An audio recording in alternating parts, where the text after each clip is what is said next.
आपका YP education trick channel पर। तो दोस्तों इस वीडियो में हम बात करेंगे डीएलएड के तृतीय सेमेस्टर 2023 का पेपर है ये, और तृतीय प्रश्न पत्र है विज्ञान का। तो इस वीडियो में हम विज्ञान के पूरे पेपर का एनालिसिस करेंगे। तो आपको बताना चाहेंगे कि आप हमारे चैनल पे नए हैं या अभी तक आपने हमारे चैनल को सब्सक्राइब नहीं करा है तो आप नीचे रेड करके सब्सक्राइब बटन पे क्लिक कर लें और बराबर में बेल आइकन की घंटी है उसको भी प्रेस कर लें। इससे क्या होगा कि जब भी हम वीडियो को अपलोड करेंगे तो उसका नोटिफिकेशन सबसे पहले आपके पास पहुँच जाएगा। तो बिना किसी देरी के करते हैं वीडियो की शुरुआत। देखिए वीडियो को बिल्कुल लास्ट तक देखना, तभी अच्छे से आपके समझ में आएगा। वीडियो आपको अच्छी लगती है तो वीडियो को लाइक अवश्य कर दिया करें। देखिए पहला क्वेश्चन इसमें पूछा था, ये वस्तुनिष्ठ प्रकार के क्वेश्चन को हैं। वस्तुनिष्ठ प्रकार के क्वेश्चन 5 क्वेश्चन पूछे जाते हैं। ये 25 नंबर का पेपर है और 25 नंबर के पेपर में आपको पास होने के लिए 12 मार्क्स लाने हैं। अगर 12 में एक भी नंबर कम रहा, अगर आपके 11 भी हो गए ना, तो समझो बैक आपकी लग जाएगी। इसलिए ध्यान ये रखना है आपको कि भाई एक एक नंबर वाला कोई भी क्वेश्चन गलत ना हो। एक नंबर वाले क्वेश्चन में पूरे मार्क्स मिलते हैं, कोई मार्क्स नहीं कटता, और 2 अंक वाले में मार्क्स कट जाते हैं। एसिटिलीन का रासायनिक सूत्र पूछा है, तो एसिटिलीन का जो रासायनिक सूत्र है वो क्या है, C2H2। हम जाएंगे 4 ऑप्शन के साथ। एसिटिलीन का रासायनिक सूत्र पूछा था तो C2H2 हो जाएगा। अगला जो क्वेश्चन है वो दूसरा क्वेश्चन है।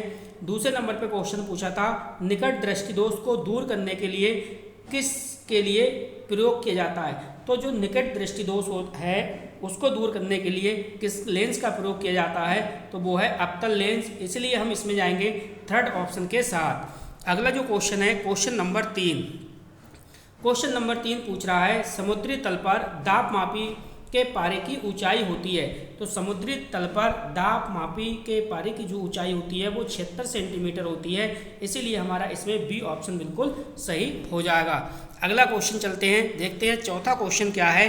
देखो चौथा क्वेश्चन आपसे पूछ रहा है, निम्नलिखित में से पत्ती से संबंधित अंग नहीं है। यहाँ पे देख लेना, नहीं है आपसे पूछा गया है, ठीक है। तो देखो पत्ती से संबंधित नहीं है, पत्ती में क्या क्या होता है जैसे मैं आपको बताऊं तो इस प्रकार से ये पत्ती है, ठीक है। इस प्रकार से आप पत्ती बताओगे तो देखो क्या होता है, इसमें पत्ती में पर्णाधार भी उपस्थित है, पर्णवृंत भी है और पर्णफलक भी है। लेकिन जो पर्ण संधियाँ हैं, ये पर्ण संधियाँ जो हैं ये आपकी नहीं हैं, ठीक है। पर्ण संधियाँ जो हैं वो पत्ती से रिलेटेड नहीं है। पर्ण संधियाँ किससे संबंधित होती हैं, ये तने से संबंधित होती हैं। इसलिए हम जाएंगे 3rd ऑप्शन के साथ। पाँचवा जो क्वेश्चन है, पाँचवा क्वेश्चन आपसे पूछा गया है, कार्बन का अक्रिस्टलीय रूप है। कार्बन का अक्रिस्टलीय पूछा गया है, ना कि क्रिस्टलीय। जबकि ग्रेफाइट देखो काय का है, ग्रेफाइट क्या है, क्रिस्टलीय रूप है। और फुलरीन क्या है, ये भी आपका कार्बन का क्रिस्टलीय रूप है। हीरा भी कार्बन का क्रिस्टलीय रूप है। लेकिन जो लैंप ब्लैक है, ये 3rd वाला ऑप्शन, ये कार्बन का अक्रिस्टलीय रूप है। तो 3rd ऑप्शन आपका सही हो जाएगा। अब देखो 5 के 5 विकल्प आपके हमने करा दिए। अब चलते हैं अति लघु क्वेश्चन की ओर। अब देखते हैं अति लघु क्वेश्चन कौन कौन से पूछे गए हैं। देखो 5 आपके विकल्प हो गए और 6 आपके अति लघु हो गए। 25 नंबर के पेपर में 11 नंबर के जो क्वेश्चन है वो एक एक नंबर वाले पूछे जाते हैं। तो ध्यान रखना एक एक नंबर वाला कोई भी क्वेश्चन आपका गलत ना हो, ठीक। छठा क्वेश्चन पूछा गया है, ऊष्मा संचरण की 3 विधियां कौन कौन सी हैं, उनके नाम लिखिए। तो 3 विधियां कौन कौन सी हैं उनके आपको नाम लिखना था। अगर मैं पहली विधि की बात करूं तो पहली जो विधि है वो हो जाएगी चालन। संचरण की 3 विधियां पूछी थी, चालन। और दूसरी अगर मैं बात करूं तो एक हो जाएगी संवहन, चालन, संवहन और विकिरण, संवहन, और तीसरी हो जाएगी आपकी विकिरण। ये 3 विधियां आपको याद रखनी है, चालन, संवहन और विकिरण, ठीक है। ऊष्मा संचरण की 3 विधियां हैं, चालन, संवहन और विकिरण। 7वां क्वेश्चन पूछा गया था, रेगिस्तान का जहाज। तो रेगिस्तान का जहाज किसे कहते हैं, ऊंट को रेगिस्तान का जहाज कहते हैं। देखिए कितना अच्छा क्वेश्चन था। अगला जो क्वेश्चन आया है ये केमिस्ट्री से है, ठीक है। खाने का सोडा और धावन सोडा का रासायनिक सूत्र लिखिए। तो देखो जो धावन सोडा, खाने वाला जो सोडा होता है ना, खाने वाले सोडे को ही हम कहते हैं बेकिंग सोडा। क्या कहते हैं, बेकिंग सोडा। और इसका जो रासायनिक नाम है वो है सोडियम बाइकार्बोनेट। क्या है खाने वाले सोडे का नाम, क्या है, सोडियम बाइकार्बोनेट। अगर मैं सोडियम बाइकार्बोनेट के सूत्र की बात करूं तो हो जाएगा इसका NaHCO3।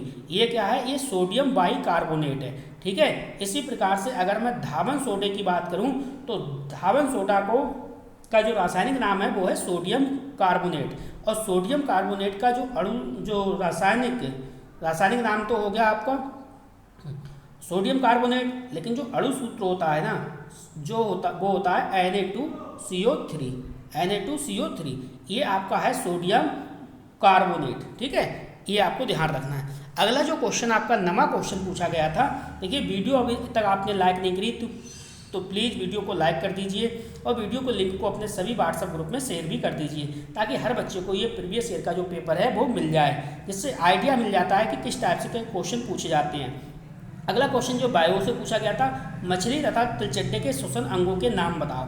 अब देखो जो मछली है ना, मछली का जो श्वसन अंग है, इसको मैं बात करूं तो ये हो जाएगा गलफड़ा। जो मछली है वो गलफड़े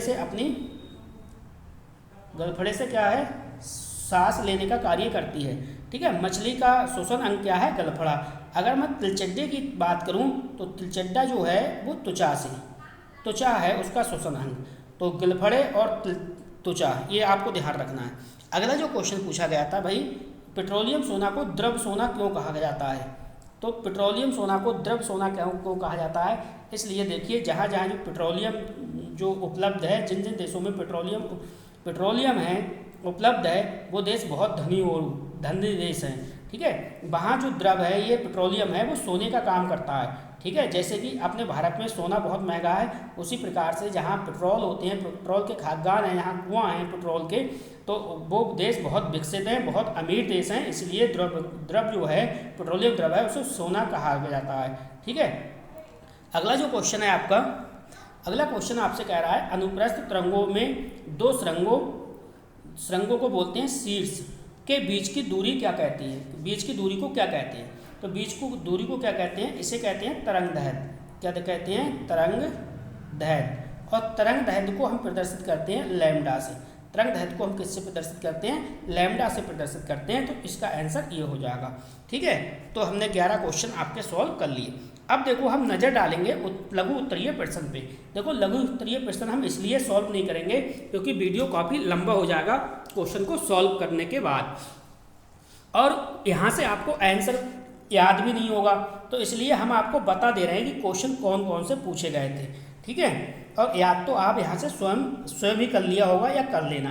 देखो क्वेश्चन पूछा गया था 12वां, प्रकाश के अपवर्तन के नियम लिखिए, मोस्ट इंपॉर्टेंट क्वेश्चन था।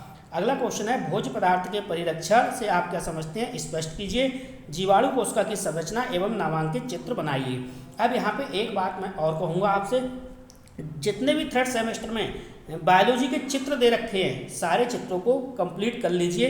2 अंक का क्वेश्चन चित्र से हमेशा हर बार पेपर में पूछा जाता है, तो चित्र कोई सा भी नहीं छोड़ना आप, ठीक है। सारे के सारे चित्र आप अच्छे से कवर कर लो। नेक्स्ट पूछा था 15वां, मधुमेह डायबिटीज क्यों होता है, इसके कारक, इसके प्रकार, कारण और लक्षण। 16वां क्वेश्चन पूछा था हाइड्रोकार्बन यौगिक क्या है, यह कितने प्रकार का होता है, उदाहरण देकर समझाइए। नेक्स्ट था 17वां, किसी गुब्बारे में हाइड्रोजन गैस भरकर छोड़ने पर वह ऊपर उठने लगता है, क्यों, कारण स्पष्ट कीजिए। और ओजोन परत यानी बायोलॉजी से पूछा था, ओजोन परत अक्षय से आप क्या समझते हैं, इसके कारण पर संक्षिप्त टिप्पणी लिखिए। तो ये हो गए आपके पेपर, ठीक है। वीडियो के डिस्क्रिप्शन में सारे के सारे पेपर आपको मिल जाएंगे, वहाँ से आप सारे पेपर देख सकते हैं। तो बस इस वीडियो में इतना ही था। वीडियो देखने के लिए आपका बहुत बहुत धन्यवाद। मिलते हैं नेक्स्ट वीडियो में।